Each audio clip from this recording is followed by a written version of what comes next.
I woke up on the morning of my wedding with a flutter in my chest, a mix of nerves and excitement so thick I could barely breathe. The bridal suite was a haven of soft whites and golds, mirrors reflecting the early sunlight as my best friend Mia fussed over the hem of my dress. I'd spent months planning every detail, every flower, every song, every vow. This was supposed to be the day I'd dreamed of since I was a little girl, twirling in my mother's veil. At 29, after years of heartbreak and false starts, I was finally marrying Ethan, the man who'd rebuilt my trust in love. But as I sipped champagne to calm my jittery hands, my phone buzzed on the vanity with a notification that stopped my heart cold. It was a banking alert. I frowned, swiping it open, expecting some small charge or glitch. Instead, the screen screamed at me in stark black and white. Account balance $0.00. My wedding fund, $127,000 painstakingly saved over 3 years, bolstered by contributions from my parents, was gone. Every penny. My hands shook as another alert popped up, then another, showing transactions I hadn't authorized, withdrawals in amounts so large they made my vision blur. I couldn't process it. This had to be a mistake, a glitch, a cruel joke. I refreshed the app, willing the numbers to change, but they didn't. My stomach churned, the champagne turning sour in my throat. I called my bank immediately, my voice trembling as I tried to explain. The representative's tone was detached, clinical, as she confirmed the withdrawals were made early that morning, wired to an account I didn't recognize. "We'll investigate, ma'am, but it could take days," she said. Days? I didn't have days. I had hours until I was supposed to walk down the aisle. I asked if they could trace it, freeze it, do something, but she only offered empty assurances and a fraud report number. I hung up, my mind spiraling. Who could have done this? How? I'd shared access to that account with only one party, my parents. They'd insisted on helping manage the funds, saying it was safer with their oversight. I'd trusted them without a second thought. I dialed my mom first, my fingers fumbling over the screen. Straight to voicemail. I tried my dad, same result. My messages, increasingly desperate, went unanswered. "Mom, Dad, please call me back. Something's wrong with the account. I need to know you're okay." Nothing. The silence was deafening. I paced the suite, my silk robe swishing against my legs, the weight of my veil suddenly feeling like a noose. Mia noticed my distress and rushed over, her brow creased with worry. "What's going on, Leave?" she asked, gripping my shoulders. I couldn't form the words at first, the betrayal too raw, too unthinkable. When I finally choked out the truth, her face mirrored my horror. "Your parents? No way. There has to be an explanation," she insisted. But doubt flickered in her eyes, and I felt it too, a gnawing suspicion I didn't want to name. I tried to focus, to think logically. Maybe they'd moved the money for a surprise, or there'd been an emergency. But why wouldn't they answer? Why now, on today of all days? Every vendor, the caterer, the venue, the band, was expecting final payments today. Without that money, this wedding would crumble before it even started. I could already imagine the whispers, the pitying looks, Ethan's confusion if I had to tell him. He didn't deserve this chaos. I didn't either. Anger bubbled up beneath my panic, hot and sharp. If my parents had something to do with this, if they'd betrayed me at the 11th hour, I didn't know if I could ever forgive them. The clock on the wall ticked louder with every passing second, a cruel countdown to the ceremony. I had less than 3 hours to figure this out, to salvage what I could. Mia suggested calling the police, but the idea of involving law enforcement against my own family made my skin crawl. Still, I couldn't just stand here, paralyzed. I grabbed my phone again, scrolling through my contacts for anyone who might know where my parents were. Then a text came through, not from them, but from an unknown number. My breath hitched as I read the single line. "You'll understand soon enough." What did that mean? Who sent it? My heart pounded as I stared at the words, the room closing in around me, the cryptic text, "You'll understand soon enough," sat heavy on my phone screen, a digital dagger twisting in my chest. I read it over and over, each word fueling a storm of confusion and dread. Who sent it? Was it a taunt, a warning, or some sick attempt at an explanation? My fingers hovered over the reply button, itching to demand answers. But fear stopped me. What if responding made things worse? What if this was just the beginning? The bridal suite, once a sanctuary of joy, now felt like a gilded cage, the walls pressing in with every tick of the clock. I had less than 3 hours until I was supposed to walk down the aisle, and my entire world was unraveling. Mia, still by my side, squeezed my hand, her voice a lifeline in the chaos. "Liv, we need to do something. Call the police or at least track down your parents. This isn't just about the money anymore. Someone's playing games with you."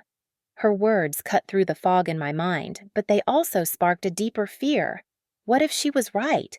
What if this wasn't a mistake or a desperate act by my parents, but something darker, more calculated? I shook my head, not ready to face that reality. "I can't accuse them without proof," I whispered, though my voice lacked conviction. Inside, doubt gnawed at me, a parasite feeding on every memory of trust I'd placed in my mom and dad. I thought back to the grueling years that built that wedding fund. 4 years of sacrifice, of working 2 jobs while Ethan and I scrimped on date nights and vacations. I'd skipped holidays with friends to pick up extra shifts, saved every bonus, every tax refund, every spare dime. My parents had watched me struggle, even pitched in with small contributions over time, always saying they wanted to see me happy. "We're so proud of you, Olivia," my mom would say, her eyes crinkling with warmth. Had that been a lie? Had they been planning this all along, biding their time until the perfect moment to strike? The idea made me sick, a bitter taste rising in my throat, but I couldn't shake it. Trust, once so solid, now felt like sand slipping through my fingers. I forced myself to move, to focus. Sitting here, paralyzed by betrayal, wouldn't fix anything. I dialed my uncle, my dad's brother, hoping he might know something. The phone rang and rang, each unanswered tone a hammer to my hope. When his voicemail clicked on, I left a shaky message, begging for any information about my parents' whereabouts. "Uncle Mike, it's urgent. Please, if you've heard from them, call me back." I hung up, my hands trembling, and turned to Mia. What if they're not even in town? What if they've just disappeared with it all? My voice broke on the last word, the weight of it too much to bear. Mia's face hardened, a rare flash of anger in her usually gentle eyes. "Then we find out where they went. You don't just vanish with someone's life savings, especially not your own daughter's, without leaving a trace." She grabbed her laptop, pulling up my bank's website to see if we could dig into the transaction details ourselves. My access was limited without the fraud investigation, but we scoured what we could, looking for any clue. The wire transfer destination was obscured, just a string of numbers, but I noticed the timing, 3:17 a.m. Who was awake at that hour, moving over $100,000? The more I thought about it, the more my suspicions circled back to the only people with access. My parents, the people who'd raised me, who'd taught me what family meant. How could I even entertain this? My mind flashed to Ethan, waiting somewhere in this sprawling venue, probably adjusting his tie and joking with his groomsmen, oblivious to the disaster unfolding. I wanted to run to him, to spill everything and let him hold me until the world made sense again. But how could I burden him with this on our wedding day? How could I look into his eyes and admit that my family might have sabotaged everything we'd built? Shame burned hot in my chest, mixing with a growing fury. If my parents had done this, they hadn't just stolen money. They'd stolen my peace, my trust, my future. As Mia clicked through useless bank pages, my phone buzzed again, snapping me out of my spiraling thoughts. Another text from the same unknown number. My heart stopped as I opened it, the words searing into me like a brand. "Check the parking lot. Now." My breath caught, a cold sweat prickling my skin. What was waiting for me out there? Was this a trap, or the key to understanding everything? I looked at Mia, fear and determination warring in my eyes, and knew I couldn't ignore it. I stared at the text on my phone, The words, "Check the parking lot. Now," burning into my mind like a neon sign in a dark alley. My pulse hammered in my ears, a frantic rhythm that matched the chaos spiraling inside me. What could possibly be waiting for me out there? Was it answers or just another layer of this nightmare? I glanced at Mia, whose wide eyes mirrored my own fear and uncertainty. She didn't need to ask what the message said. My expression must have screamed it. "Liv, you can't go alone," she said, her voice firm despite the quiver beneath it. But I was already moving, adrenaline pushing me toward the door of the bridal suite, a force I couldn't resist even if I wanted to. As I stepped into the hallway, the muffled sounds of wedding preparations, laughter, clinking glasses, distant music, felt like a cruel mockery of the storm raging in my chest. My satin robe swished against my legs, a reminder of the day I was supposed to be having, a day now tainted by betrayal and mystery. Mia followed close behind, her heels clicking with purpose, but my mind was elsewhere, racing through every possibility. What if my parents were out there, ready to confess or, worse, to disappear for good? What if it was someone else, someone with answers, or a threat? Each thought was a splinter, embedding deeper into my already fractured sense of reality. The venue's sprawling layout meant the parking lot wasn't just a quick jog away. I had to weave through corridors adorned with flowers and ribbons, past oblivious staff who smiled at me with congratulations I couldn't return. My hands clenched into fists, nails digging into my palms as I fought the urge to scream. How could everything look so perfect when inside I was shattering? Mia grabbed my arm, slowing me down for a moment.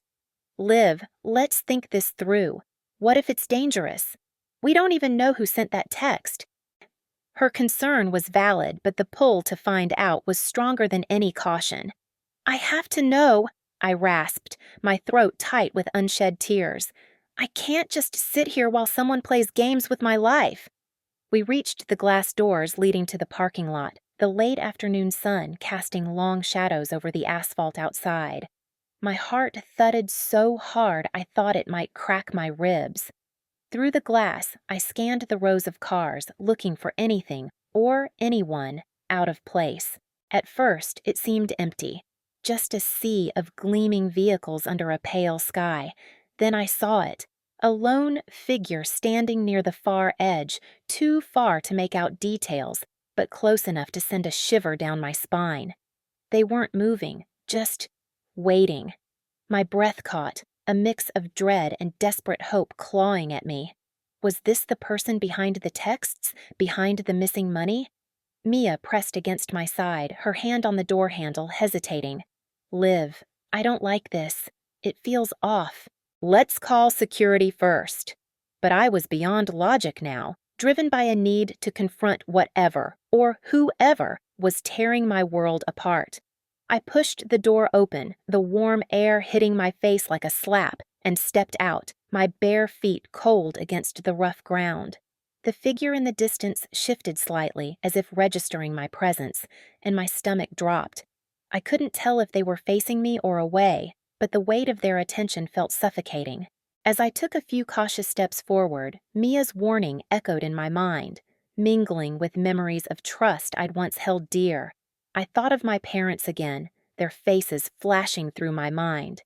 Dad's quiet smiles, Mom's comforting hugs. Had they really done this to me? Or was I chasing shadows while the real culprit watched from the sidelines? The doubt was a poison, seeping into every corner of my being, but I kept moving, fueled by a fury I hadn't fully acknowledged until now. If someone thought they could ruin my wedding day, my future, and then summon me like a pawn in their game, they were about to learn just how wrong they were. Just as I neared the halfway point across the lot, my phone buzzed again in my pocket, the vibration jolting me to a stop. My hands trembled as I pulled it out, fearing another cryptic message, another twist in this endless nightmare. The screen lit up with a new text from the same unknown number, and the words made my blood run cold. "Look closer. I'm not the only one here." My eyes darted back to the figure, but now I noticed movement in the peripheries, Another shadow, lurking near a car just out of clear view. Who else was watching me, and what did they want? My heart thundered in my chest as I stood frozen in the parking lot, the cryptic text burning into my mind. Look closer. I'm not the only one here. The words felt like a taunt, a sinister invitation to uncover something I wasn't sure I was ready to face. My eyes flicked between the distant figure at the edge of the lot and the new shadow I'd just noticed lurking near a car to my left. The air felt thicker now, heavy with unspoken threats, as if the space around me was closing in, trapping me in a web of unknowns. Mia's hand gripped my arm, her voice a harsh whisper. Liv, this is bad. We need to get out of here now. But my feet wouldn't move, rooted by a mix of fear and a stubborn need to know who was orchestrating this chaos on my wedding day. I squinted, trying to make out any details of the second shadow. The sun was dipping lower, casting long, distorted shapes across the asphalt, making it hard to tell if it was a person or just my paranoia playing tricks. But then it shifted. A subtle movement, deliberate enough to confirm my worst fears. Someone was there, watching, hidden just out of clear sight. My stomach churned, a nauseating blend of dread and anger. Was this a game to them? Did they know about the money missing from my account? The funds I'd painstakingly saved for this day, now vanished along with any trace of my parents' honesty? The thought of their betrayal sliced through me again, sharper this time, as I wondered if one of these figures could be them. My phone felt like a weight in my hand, a cursed object that kept delivering blows I couldn't dodge. I wanted to call my dad right then, demand answers, scream until he admitted what he'd done. The last time we'd spoken, he'd sounded so normal, so concerned, promising to be at the venue early. But that was before I checked my bank account this morning, before I saw the gaping hole where my savings should have been, before Mia found that cryptic note tucked into my bouquet. Ask your parents where the money went.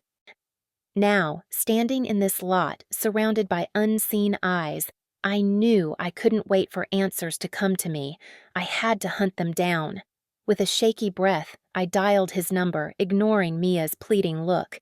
Each ring felt like a lifetime, my pulse spiking with every unanswered second. Finally, the line clicked, and his voice came through, casual, almost too calm. Hey, Liv, what's up? You okay? The normalcy in his tone was infuriating, a mockery of the storm inside me. I gripped the phone tighter, my voice trembling with barely contained rage. Dad, where are you? And don't lie to me. I know something's wrong. Where's my money? There was a pause, a beat too long, and I could almost picture him scrambling for an excuse. Then he sighed, the sound weary, practiced. Liv, I'm sorry. I didn't want to worry you on your big day. We had a financial emergency. Had to borrow a bit from your account. I swear, we'll pay it back.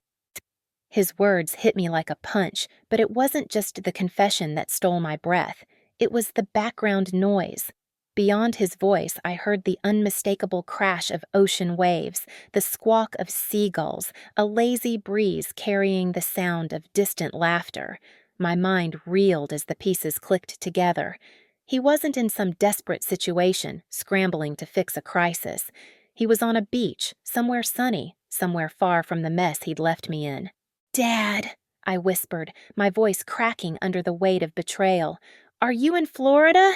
Are you on vacation with my money? The silence on the other end was deafening, louder than any wave, confirming what I didn't want to believe. Mia's eyes widened as she overheard, her hand flying to her mouth in shock. My knees felt weak, the world tilting as the depth of their deceit sank in. They hadn't just taken my money.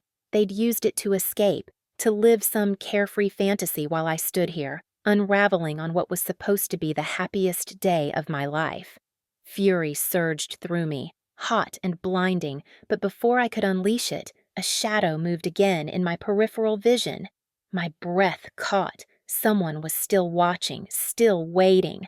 Was it a coincidence, or were they part of this twisted betrayal? I turned toward the closer figure, my grip on the phone tightening as my dad stammered something I couldn't hear over the blood rushing in my ears. Every step felt heavier, carrying me toward a confrontation I wasn't sure I could handle. But I had to know who was out here, who else was tangled in this mess. Just as I opened my mouth to call out, the figure stepped into a sliver of fading sunlight, and my heart stopped. I recognized that silhouette, that stance. It was someone I never expected to see, someone who shouldn't have been anywhere near me today. How could they be here, and what did they know about my stolen future? My heart was a wild drum in my chest as I stared at the figure stepping into the fading light. That silhouette, the way they held themselves, it was Marcus, my ex-boyfriend, the man I hadn't seen in over 2 years. The last time we spoke, I'd been raw, broken from our messy split, and I'd made it clear I never wanted to see him again. So why was he here, on my wedding day, lurking in the shadows of this cursed parking lot? My mind spun with questions, each one darker than the last. Did he know about the money my parents stole? Was he somehow involved in this nightmare? I could still hear my dad's stammering through the phone, his pitiful excuses fading into the background as waves crashed in my ears, literal waves from whatever beach he'd escaped to with my life savings. My grip on the device was so tight I thought it might crack, but I couldn't tear my eyes away from Marcus. He hadn't moved closer, just stood there, hands in his pockets, staring right back at me. There was something unnerving in his stillness, like he was waiting for me to make the first move. Mia squeezed my arm, her whisper sharp with panic. "Liv, who is that? We need to go, now." But I shook my head, a stubborn knot forming in my gut. I wasn't running, not this time. "Marcus?" My voice came out shaky, barely carrying across the lot, but I saw his head tilt slightly, acknowledging he'd heard me. He took a slow step forward, then another, and with each one, my pulse quickened. Memories I'd buried deep came rushing back, nights of whispered promises, the way he'd held me when my world felt too heavy, and the bitter sting of his betrayal when I found out he'd lied about so much. I'd rebuilt myself after him, brick by painful brick, and now here he was, threatening to tear it all down again. What did he want? As he drew closer, I could see his face more clearly. He looked older, worn, with lines around his eyes that hadn't been there before. But there was a hardness in his gaze, a resolve that made my stomach twist. "Liv," he said, his voice low, almost gentle but laced with something I couldn't place. "I didn't think you'd recognize me from so far away." His words felt like a jab, a reminder of how well we once knew each other. I swallowed hard, forcing my voice to steady. "Why are you here? This isn't a game, Marcus. My day's already ruined. Don't make it worse." He raised a hand, palm out, as if to calm me, but it only made me more uneasy. "I'm not here to cause trouble," he said, his eyes flicking briefly to Mia before settling back on me. "I heard about what's happening, with your parents, the money, all of it." My breath caught. How did he know? I hadn't told anyone outside of Mia, hadn't even fully processed it myself. The idea of him digging into my life again sent a shiver down my spine. "What do you mean you heard?" I snapped, stepping closer despite Mia's tug on my arm. "Who told you, and why do you even care?" His jaw tightened, and for a moment he looked away, as if debating how much to say. When he spoke again, his voice was quieter, heavier. "I've kept tabs, okay? Not in a creepy way, just, I wanted to make sure you were doing all right after everything. And when I found out what they did, I couldn't just stand by." My mind reeled. Kept tabs? The words felt invasive, like a violation of the space I'd fought so hard to carve out for myself. But beneath the anger, there was a flicker of something else. Curiosity, maybe even hope. Did he know something I didn't? Before I could press him, he reached into his jacket and pulled out a small envelope, holding it out to me. "Take this," he said, his tone urgent now. "It's not much, but it's a start, and I can help you get the rest back. I know where they are, Liv." My eyes darted to the envelope, my hands trembling as I took it. Inside, I could feel the weight of papers, maybe documents, maybe proof. My heart raced as I looked back at him, torn between distrust and desperation. Was this a trick, or could Marcus actually be the key to reclaiming what I'd lost? But as I opened my mouth to ask, my phone buzzed violently in my other hand, snapping me back to reality. It was my dad again, calling back after I'd all but hung up on him. The screen glowed with his name, a stark reminder of the betrayal that started this chaos. My fingers hovered over the answer button, uncertainty clawing at me. Should I confront him now, with Marcus standing here offering help? Or was this just another layer of deception waiting to unravel me completely? I stood there, the envelope from Marcus heavy in my trembling hand, while my phone buzzed incessantly with my dad's name flashing across the screen. The air in the parking lot felt thick, suffocating, as if the weight of every decision I'd ever made was pressing down on me. Mia's grip on my arm tightened, her voice a hushed plea. "Liv, don't answer it. Not now. We need to focus."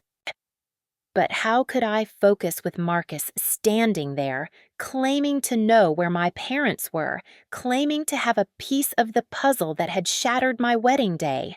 My eyes flicked between the envelope and my phone, torn between the past I thought I'd buried and the present unraveling before me. I shoved the phone into Mia's hand, muting the vibration with a swipe. "Hold this," I muttered, my voice barely above a whisper as I tore open the envelope with shaky fingers. Inside were a few printed pages, bank statements, transfer records, and a handwritten note scrawled in Marcus's familiar jagged script.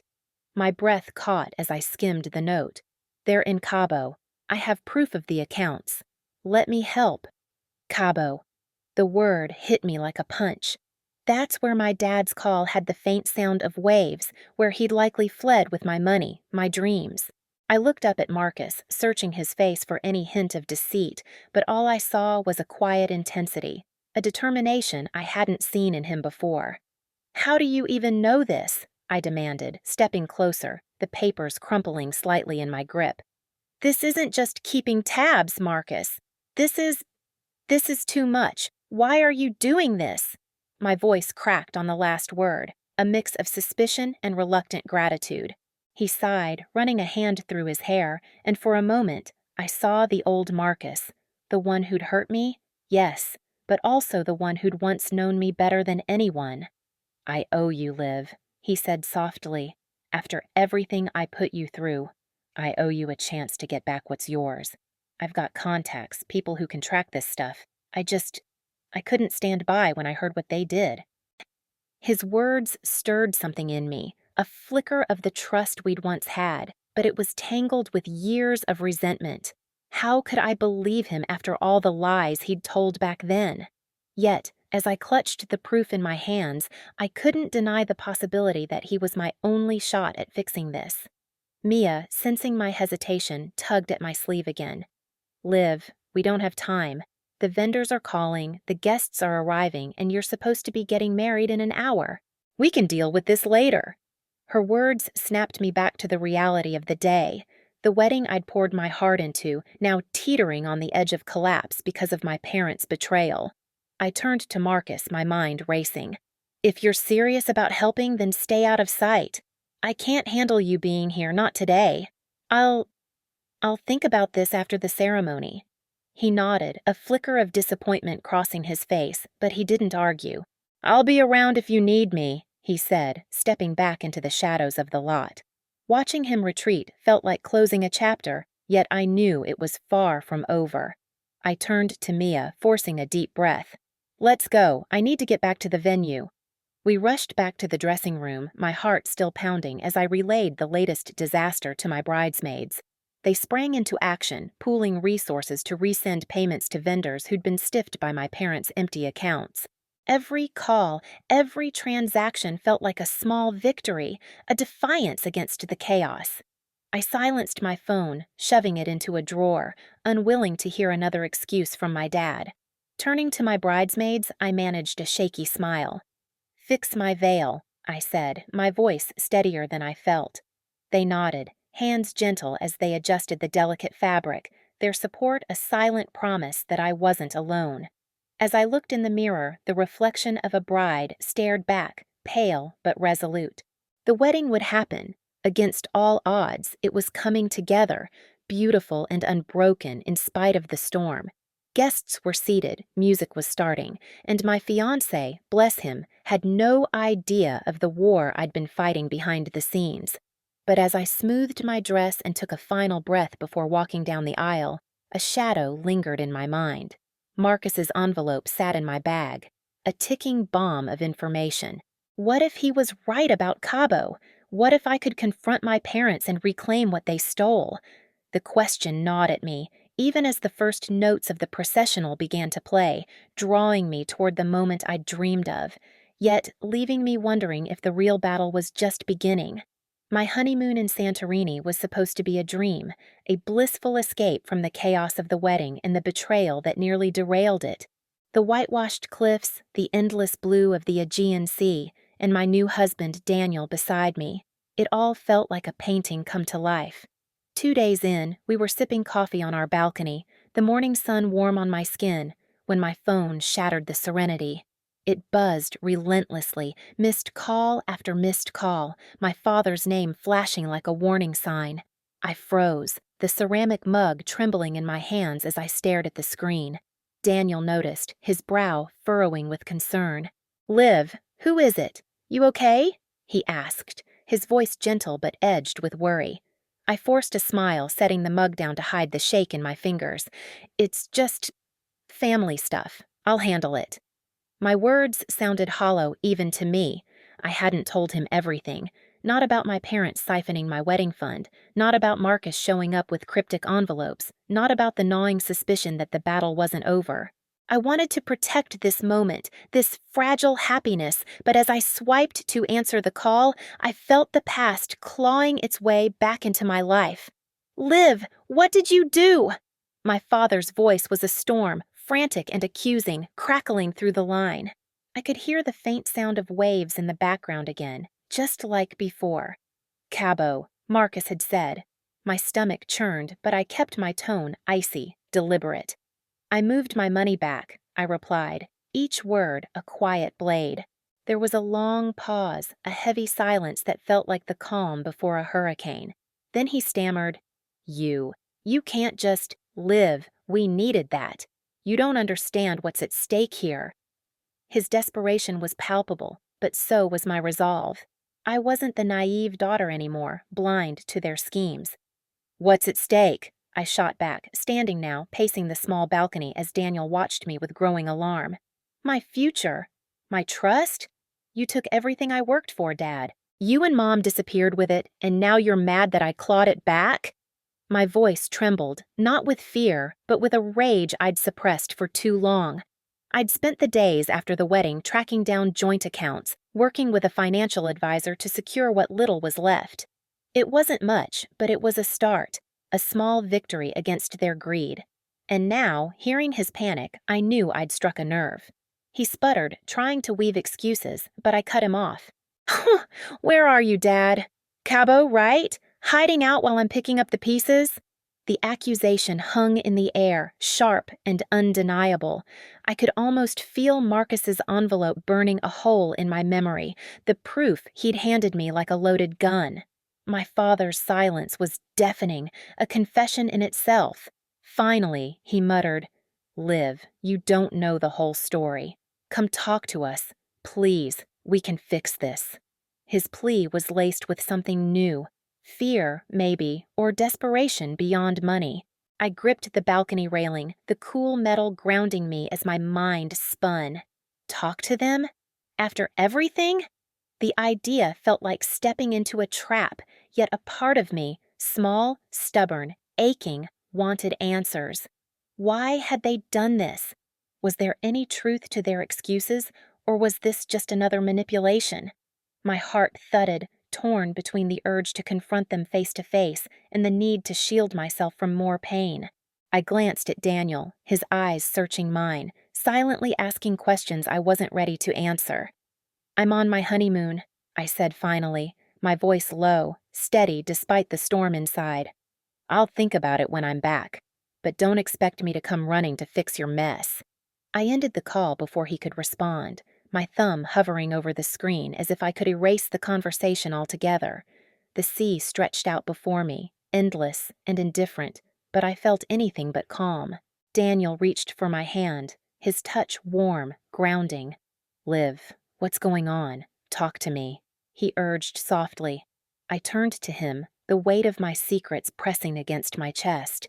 How could I tell him everything without breaking the fragile peace we'd built? Yet, as I looked into his worried eyes, I knew I couldn't keep hiding. But before I could speak, my phone buzzed again. Not a call this time, but a text from an unknown number. My breath caught as I read the words. "I'm in Cabo with them. They're planning something. Call me. M. Marcus." My heart raced, a new wave of dread crashing over me. What were they planning now, and why was he still involved? I stared at the text from Marcus, my pulse hammering in my ears as the words seared themselves into my mind. "I'm in Cabo with them. They're planning something. Call me." My fingers hovered over the screen, trembling with a mix of dread and fury. Cabo. The same place my parents had fled to, the same place my father's voice had echoed from just minutes ago, waves lapping in the background like a cruel taunt. What were they planning now, and why was Marcus, of all people, warning me about it? I thought I'd closed the door on his cryptic games when I took back what was mine, but here he was, dragging me back into the mire.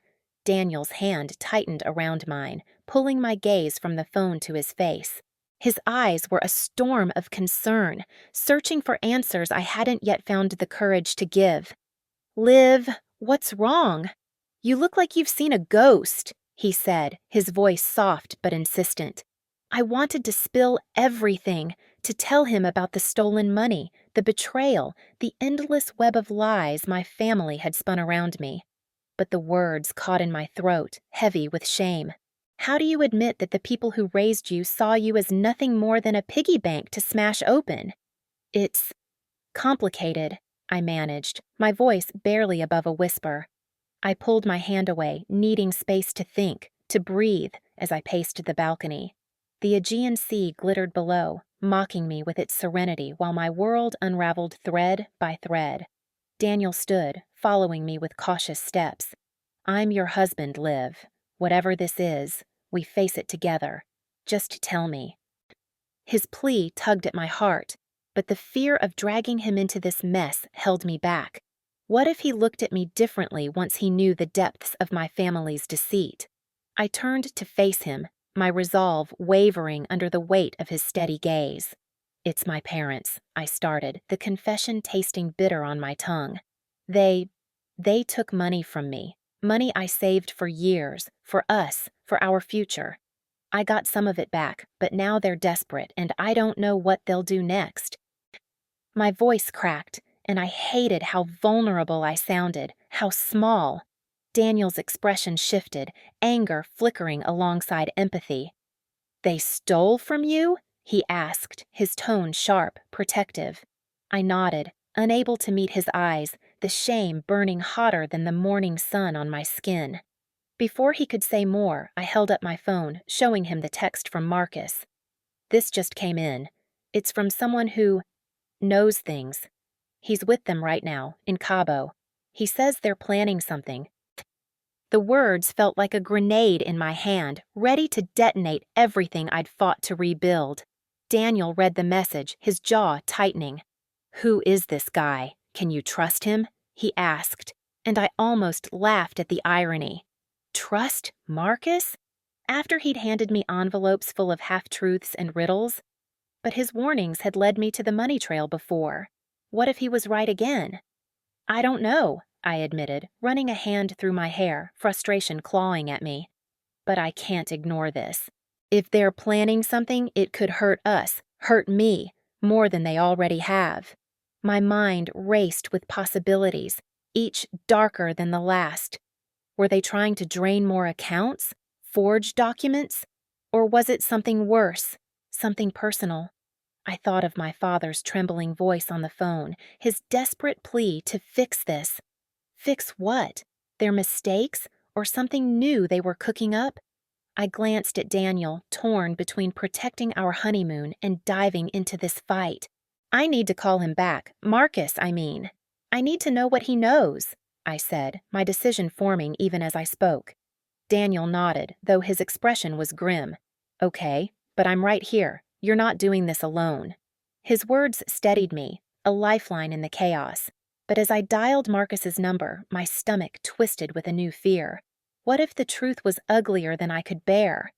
The line rang once, twice, each tone stretching my nerves thinner. Then, just as I thought it would go to voicemail, he picked up. Liv!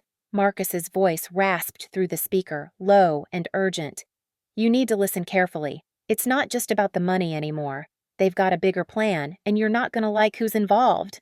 My breath hitched, a cold dread pooling in my chest. Who else could be tangled in this mess, and how much deeper did this betrayal go? I held the phone to my ear, Marcus's urgent tone echoing in my mind as his words sent a shiver down my spine. My breath was shallow, the warm Aegean breeze doing little to ease the cold dread pooling in my chest. A bigger plan? What does that mean, Marcus? And who's involved? My voice trembled, betraying the calm I desperately tried to project. I could feel Daniel's presence behind me, his silent strength a reminder that I wasn't alone, but even that couldn't shield me from the storm I felt brewing. Marcus hesitated, the faint sound of waves crashing in the background mirroring the chaos in my head. Liv, it's not just your parents pulling the strings now. There's someone else, someone with connections. They're not just after what's left of the money. They want leverage over you, something to make sure you don't fight back. His cryptic delivery infuriated me, but the fear in his voice was real, and that scared me more than his riddles ever had. Leverage? Over me? My mind raced through the possibilities, each one more suffocating than the last. What could they possibly hold over me that I hadn't already lost to their betrayal? Who, Marcus? Tell me who it is, I demanded, gripping the balcony railing until my knuckles turned white. My heart pounded as if trying to break free, each beat a drum of anticipation and terror. I glanced at Daniel, whose furrowed brow mirrored my own confusion and anger. He stepped closer, his hand resting lightly on my back, grounding me even as Marcus's next words threatened to pull the ground from under me. I can't say over the phone. It's not safe. But you need to start protecting yourself. Legally, financially, everything. Cut them off before they can dig their claws in deeper. Cut them off. The phrase struck me like a lightning bolt, igniting a resolve I hadn't fully embraced until that moment. My parents had already taken so much. My trust, my savings, years of my life poured into a future they'd shattered without a second thought. I'd reclaimed some of the money, but the emotional debt they owed me was immeasurable. And now, with some mysterious figure in the shadows, the stakes felt higher than ever. I'm already on it, I said, my voice steadier now, fueled by a growing defiance. But I need more than warnings, Marcus. I need names. I need proof. He sighed, a sound heavy with something I couldn't quite place, regret, maybe, or frustration. I'm working on it. I'll get you what I can, but it's gonna take time. For now, assume they know more about your moves than you think. Watch your back, Liv, and don't trust anyone tied to them. The line crackled as if emphasizing his warning, and before I could push further, he added, I've gotta go. I'll contact you soon. The call ended abruptly, leaving me staring at the silent phone, my mind a whirlwind of questions and half-formed fears. Daniel's voice broke through the haze. What did he say? What's this about leverage? His concern was palpable, and I hated that I didn't have clear answers to give him. I turned to face him, the weight of the conversation pressing down on me. He wouldn't give me a name, just that someone else is involved, someone with power. They're not just after money anymore. They want control over me somehow. Saying it out loud made it feel more real, more terrifying, and I saw the protective fire flare in Daniel's eyes. Control? Over you? Liv, we're not letting that happen. Whatever it takes, we'll stop them. His words bolstered my courage, but a nagging doubt lingered. What if I was already too late? What if they'd already set something in motion I couldn't undo? I forced a small smile, more for his sake than mine. I know. I'm not letting them win this time. That's why I need to act now, before they can. My mind was made up, the decision crystallizing in the heat of my anger and fear. I'm calling a lawyer tonight. I want eviction proceedings started on the condo. My condo, the one they've been squatting in with the money they stole. And I'm telling my financial advisor to sever every last tie. No more access, no more chances. Daniel nodded, his expression a mix of admiration and worry. I'm with you, every step. But are you sure they'll just let go? If this leverage is real, they might fight dirty. His question echoed my own fears, the uncertainty gnawing at me. I thought of my father's desperate pleas, my mother's icy silences, and now this shadowy new player Marcus hinted at. They wouldn't walk away quietly. I knew that much. But I was done being their pawn. As I pulled out my phone to dial the lawyer, my fingers hesitated over the screen. A cold realization washed over me. Cutting ties might protect me legally, but what if this mysterious figure already had a hold on something, or someone, I couldn't anticipate? What if the real fight hadn't even begun? The hospital smelled like antiseptic and despair, a sharp contrast to the warm Aegean air I'd left behind just days ago. I stood outside my father's room, my hand hovering over the door handle, a storm of emotions churning in my chest. Guilt, anger, and a lingering sense of duty battled within me as I replayed the phone call from my mother. Her voice had been laced with that familiar manipulative tone, the one I'd grown to recognize over years of emotional chess games. He had a mild heart attack, Olivia. He's stable, but the bills, they're piling up. $50,000. We always assumed you'd cover it. You know we've been struggling since everything. Her words hung heavy, an unspoken accusation that somehow this was my fault. I wanted to scream into the phone that their struggling was a direct result of their own betrayal, of draining my savings under the guise of family loyalty. $50,000? That was the exact amount I'd fought tooth and nail to reclaim after discovering their deceit, the money I'd earmarked for my own future. Now, they expected me to hand it over like it was nothing, like I owed them for the very air I breathed. My fingers tightened around the handle, the cold metal grounding me as I wrestled with the weight of their expectations. How did it always come back to this? Me, the dutiful daughter, bailing them out of messes they'd created. Pushing the door open, I saw my father lying in the sterile white bed, tubes snaking from his arm, his face pale but alert. My mother sat beside him, her expression a carefully crafted mix of worry and entitlement. "Olivia," she said, her tone softening just enough to seem genuine. "You came. We knew you would." Her words stung, a reminder of how they'd always banked on my inability to fully walk away. My father's eyes met mine, weaker than I remembered, but still carrying that quiet demand I'd seen so many times before. "It's good to see you, kiddo. We've been worried about how we're going to manage this." I bit back the retort burning on my tongue. Manage this? They hadn't managed a single honest day in years, not since they'd spun their web of lies to siphon my hard-earned money for their own indulgences. I forced a tight smile, my voice measured as I replied, "I'm here to see how you're doing, Dad, not to write a check." My mother's face hardened for a split second before she masked it with a sigh, her hands clasping together as if in prayer. "We're not asking for charity, Olivia. We're family.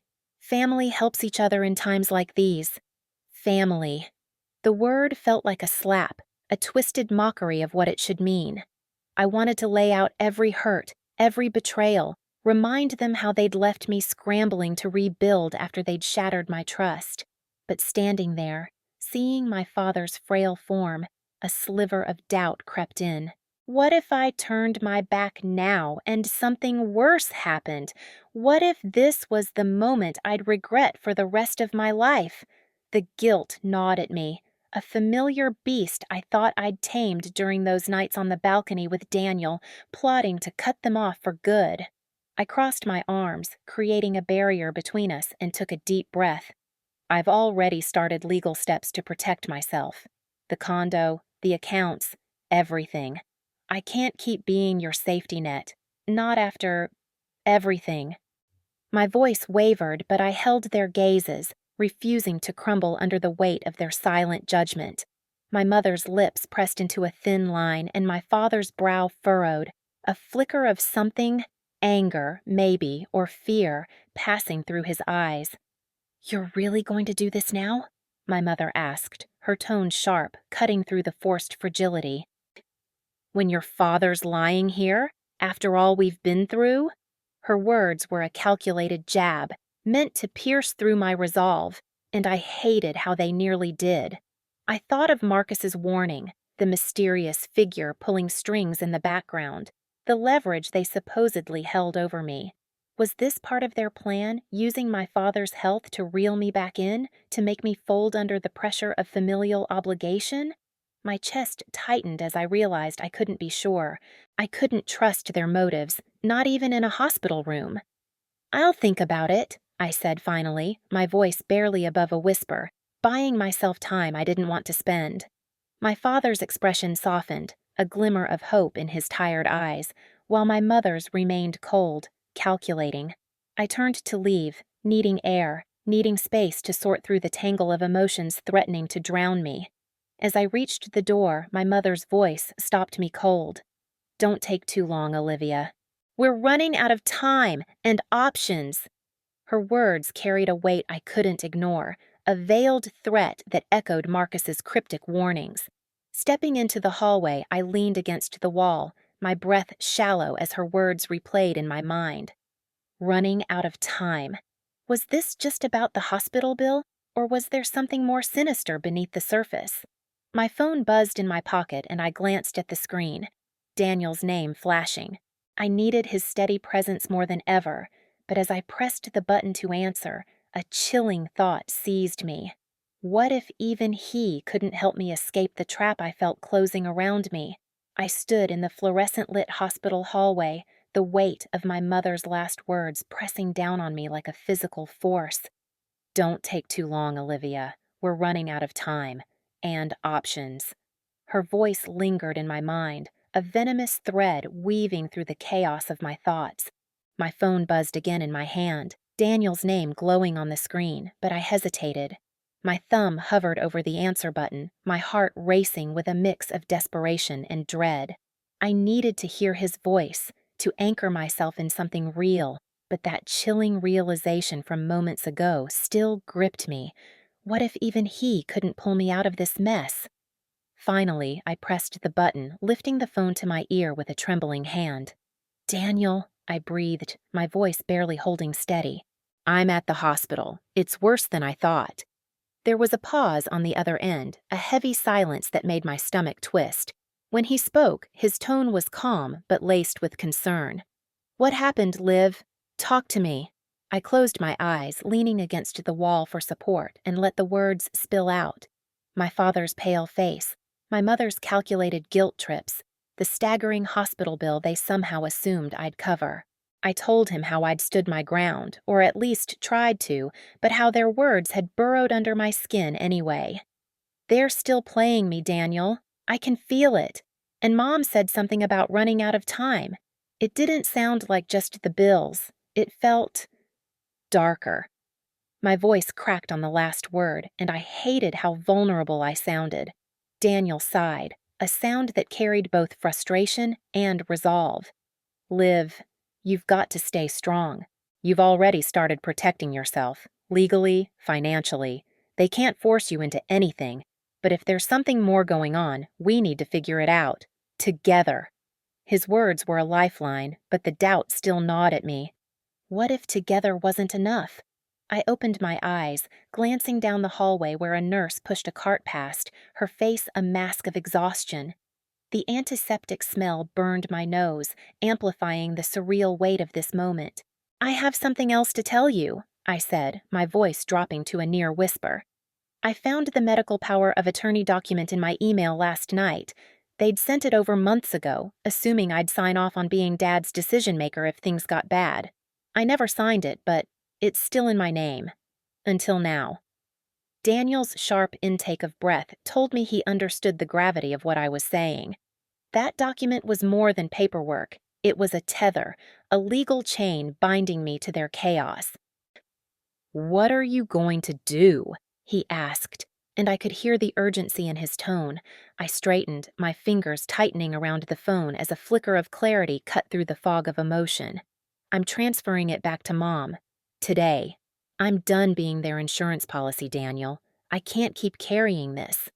My words felt like a declaration, a line drawn in the sand, but beneath them simmered a quiet fear. What if this was the wrong move?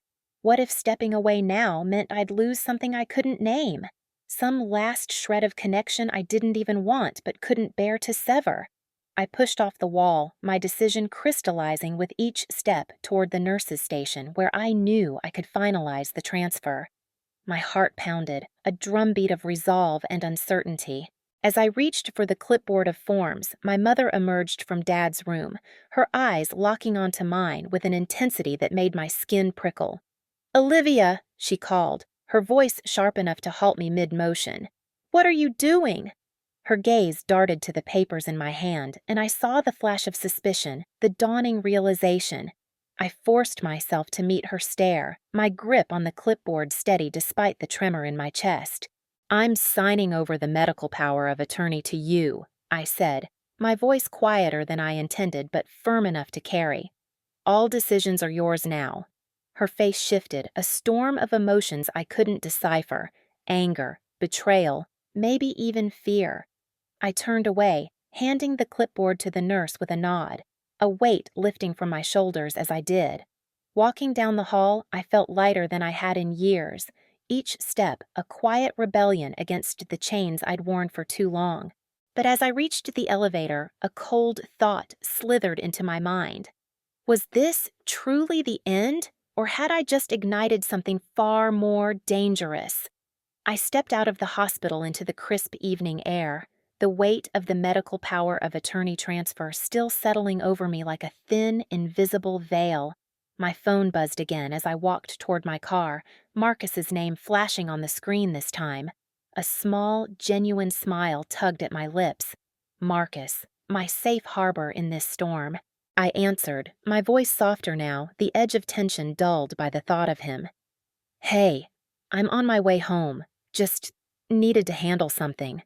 His warm, steady tone came through, wrapping around me like a blanket. "Take your time, Liv. I've got everything ready for tomorrow. We're doing this." Tomorrow. The word carried a promise, a future I'd fought to build, and my heart skipped at the reminder. Back at the apartment, I found Marcus in the living room, surrounded by stacks of paperwork and a laptop glowing with mortgage calculators and property listings. He looked up, his eyes crinkling with that quiet strength I'd come to rely on, and gestured to the coffee table. "I printed the final docs for the house. Thought we could go over them tonight, make sure everything's perfect before we sign." I nodded, dropping my bag by the door, the hospital's antiseptic scent still clinging to my clothes as a bitter reminder of where I'd been. Sitting beside him, I let the normalcy of the moment wash over me. The scent of freshly brewed coffee, the hum of the refrigerator, the solid presence of Marcus. This was what I wanted. A life rooted in mutual respect, not the twisted games my parents played.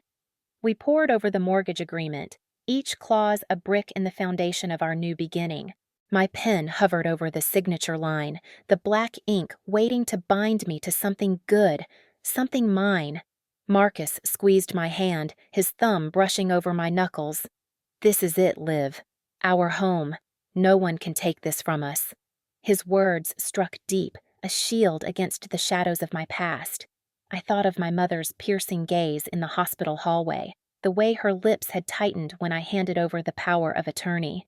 I'd cut one tie today, but had I truly severed their hold? Pushing the doubt aside, I signed my name, Olivia Bennett, in a steady, deliberate stroke. Marcus signed next, and we exchanged a look, a silent vow woven into that shared moment. But as we packed the papers away, a flicker of unease danced in my chest. This house, this life with Marcus, was my declaration of independence, a loud refusal to be dragged back into my family's mire. Yet their influence lingered like a ghost in the corner of my vision. I hadn't told Marcus about the hospital encounter, not the full weight of my mother's cryptic words or the cold dread they'd planted in me. "Running out of time," she'd said. What did she mean? Was it just another manipulation, or was there something real, something looming I hadn't yet seen? I forced a smile as Marcus talked about paint colors for the living room, but my mind was elsewhere, tangled in questions I wasn't ready to voice. Later, as I stood at the kitchen sink washing dishes, the mundane task grounding me, my thoughts churned. Signing for this house felt like a victory, a tangible step away from the chaos of my family. But victories, I'd learned, often came with hidden costs. I'd spent years unraveling myself from their control, changing bank accounts, setting boundaries, even moving states, but their voices still echoed in my quieter moments. My father's disappointed sighs, my mother's barbed guilt trips. I'd signed away the power of attorney today, but what if that act of defiance had stirred something worse? What if they found another way to pull me back? I dried my hands, glancing at the stack of mortgage papers on the counter, their neat edges a stark contrast to the mess of my thoughts. Marcus came up behind me, his arms slipping around my waist, his chin resting on my shoulder. "You okay?" he asked, his voice gentle but probing. I nodded, leaning into his warmth, but the truth sat heavy on my tongue. I wanted to tell him everything, the hospital, my mother's unspoken threat, the fear I couldn't shake. Instead, I murmured, "Just tired," and let the moment pass. As we turned off the lights and headed to bed, a quiet dread settled in my bones. This house, this future, was supposed to be my escape. But what if their shadow stretched further than I'd ever imagined? What if, by signing for my freedom, I'd unknowingly opened the door to a new kind of cage?